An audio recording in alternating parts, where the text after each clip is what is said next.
As I sat in the dimly lit hotel room, my husband's voice echoed in my head. "It's just an experience, trust me." My hands trembled as I reached for the wine glass, the condensation on its surface chilling my fingers. My pulse was erratic, and I could barely hear anything over the loud pounding of my heart. The air in the room felt thick, suffocating even, as I stared at the door, knowing it was about to open and bring with it a reality I wasn't sure I was ready to face. I thought back to how we got here. To anyone on the outside, our marriage was enviable, a picture-perfect suburban life, complete with weekend brunches, vacations, and a shared sense of humour. But beneath that polished exterior was an undercurrent of something darker. Over the past few months, my husband, Mark, had become obsessed with the idea of pushing boundaries. Relationships thrive on trust and exploration, he'd say, his tone warm and convincing, making it sound almost noble. At first I laughed off his subtle suggestions. They felt like passing whims, curiosities that would vanish like smoke. But as time went on, his words became more deliberate, more insistent. He'd mention articles he'd read, stories about couples who'd strengthened their bonds through unconventional experiences. He painted it as an act of love, a testament to how much we trusted each other. And slowly, like a ship being steered off course, I found myself nodding along, agreeing to things I never imagined. Even now, sitting in this room, the memory of our last conversation burned in my mind. "You know I'd never do anything to hurt you, right? This isn't about them. It's about us," he'd said, his eyes locking with mine. I wanted to believe him. God, I wanted to believe him. But there was a pit in my stomach that no amount of reasoning could quell. The wine glass slipped slightly in my grip, and I set it down before I shattered it. I glanced at my reflection in the dark window. A woman I barely recognized stared back. My hair was perfectly styled, my makeup flawless, but my eyes betrayed me. They were filled with doubt, fear, and a faint glimmer of anger I couldn't fully articulate. How had I let it come to this? Was this an act of love, or had I crossed a line I'd never return from? A noise outside the door snapped me back to the present. My breath hitched as I turned to look. It wasn't time yet, but the sound, a shuffle, a murmur, felt like a warning of what was to come. My fingers dug into the armrest of the chair as I tried to steady myself. Mark's words echoed again, this time more distant, more haunting. "It's just an experience," but it didn't feel like just an experience. It felt like the end of something I couldn't name, and the beginning of something I wasn't ready for. And as I sat there, trapped between trust and betrayal, the only thing I knew for sure was that the door was about to open, and nothing would ever be the same again. The sound of the knock was sharper than I had imagined, slicing through the suffocating silence of the hotel room. My entire body tensed, a wave of icy dread spreading from my core to my fingertips. I turned to look at Mark, but he didn't seem to notice my panic. Instead, he strode casually to the door, his movements calm and deliberate, as though he had rehearsed this moment 1,000 times. My eyes darted around the room, searching for an anchor, something familiar to steady myself. The room itself was impersonal, a hotel suite with muted beige walls, sterile white sheets, and a faint smell of freshly sprayed air freshener. But to me, it felt like a stage, each element carefully placed to play its role in an act I wasn't ready for. Mark opened the door, and they entered. The two men moved with an effortless confidence, their presence immediately filling the space. They were tall, broad-shouldered, and undeniably charismatic. Their dark suits were tailored perfectly, and the way they carried themselves spoke of a quiet strength that both intimidated and intrigued me. My gaze flitted between them, trying to read their expressions. One of them, the taller of the two, smiled faintly, his eyes kind but piercing. The other's expression was more neutral, though his posture radiated authority. "Gentlemen," Mark greeted them warmly, as if they were old friends meeting for dinner. His tone was light, casual, and completely out of place for what this moment meant to me. I felt my stomach churn as he extended a hand to each of them, shaking theirs firmly. My husband, the man who was supposed to protect me, was welcoming them into this space as if this was just another evening. I tried to stand, but my legs felt like lead. My palms were slick with sweat, and I couldn't seem to catch my breath. They noticed me, of course. Their eyes met mine, and I could feel their gazes lingering. It wasn't disrespectful or crude, but it was deliberate, as though they were silently assessing me, waiting for me to say or do something. "This is her," Mark said, his voice soft but full of meaning. "She's a little nervous." Nervous didn't begin to cover it. I wanted to scream, to run, to grab his arm and tell him I had changed my mind, but I stayed frozen, locked in a silent battle with myself. Why did I agree to this? Am I a bad wife if I don't? What happens if I back out now? My thoughts were a chaotic swirl, and I felt myself slipping further into the abyss of doubt. The taller man spoke first. His voice was deep but gentle, laced with reassurance. "You're in control here. If at any moment you want to stop, just say the word." His words should have comforted me, but they only heightened the surreal nature of the situation. Mark placed a hand on my shoulder, his touch firm but not oppressive. "You're okay," he whispered. His voice was steady, but there was an edge to it, a subtle pressure I couldn't ignore. "This is about us, remember?" He squeezed my shoulder lightly, a gesture that was meant to ground me but felt more like a reminder of the promise I had made. I swallowed hard, nodding despite the lump in my throat.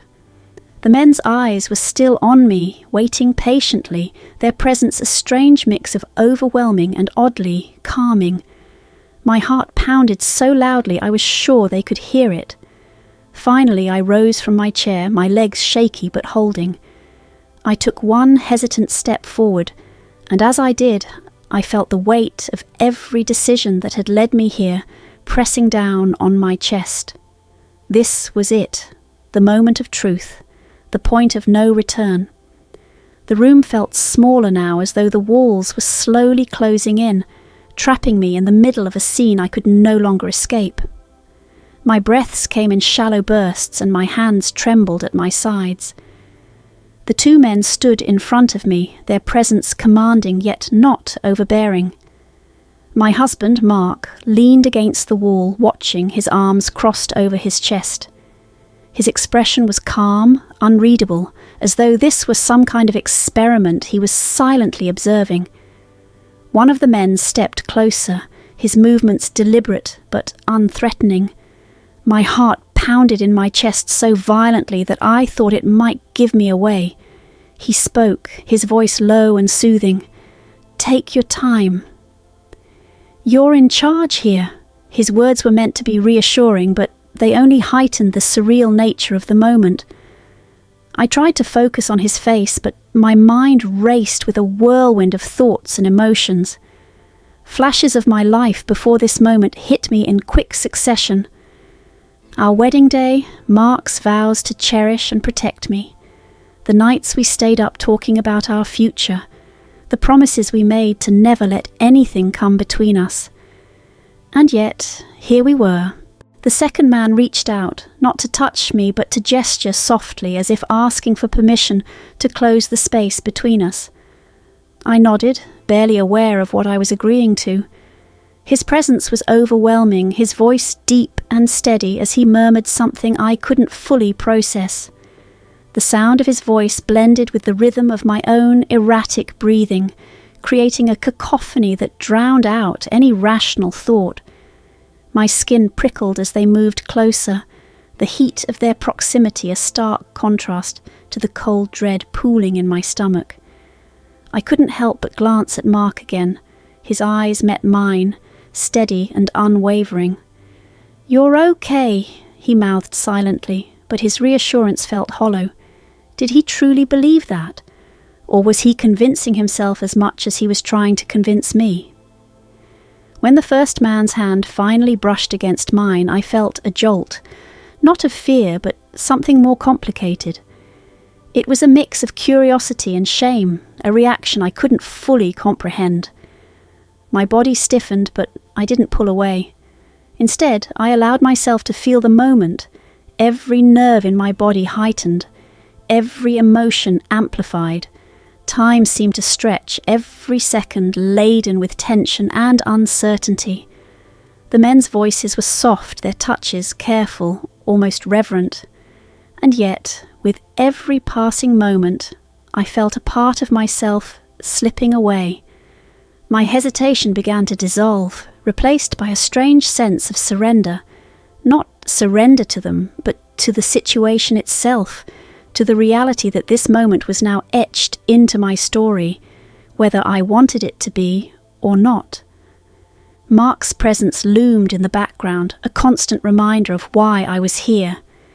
His gaze never faltered, but it wasn't the protective, loving gaze I had once known. It was something else entirely, detached, expectant, perhaps even satisfied. The realization hit me like a wave. This wasn't just about me. This was about him, about his desires, his fantasies, his need to control even the most intimate parts of my existence. As the men continued to engage with me, their words soft and their movements measured, I felt an unexpected pang of guilt, not for what I was doing, but for the part of me that was beginning to let go of my resistance. There was a strange freedom in the chaos, a sense of liberation I hadn't anticipated. But it was fleeting, quickly overshadowed by the crushing weight of what this meant for me, for us. By the time I found my voice again, the room felt different. My hands no longer trembled, but my heart was heavier than ever. I glanced at Mark one last time, searching for something, understanding, approval, regret. But all I found was a man who seemed entirely too comfortable with the choice he had made for both of us. And in that moment I realized something had shifted irrevocably. This wasn't just a test of trust or boundaries. This was the fracture point, the moment where the foundation of our marriage began to crumble. And as I stood there, caught between the remnants of who I had been and the person I was becoming, I couldn't help but wonder if there was any way back. The room was eerily quiet after the men left, the echo of the closing door lingering in the air like a ghost. I stood there, staring at nothing, the world around me reduced to a haze. My legs felt weak, my chest heavy with emotions I couldn't name. Mark was still sitting in the corner, casually scrolling through his phone as if nothing monumental had just occurred. His detachment struck me like a physical blow, a stark reminder of how far we had drifted from the people we once were. I finally sat down on the edge of the bed, my fingers gripping the edge of the mattress to steady myself. My mind raced, replaying every second of what had just happened.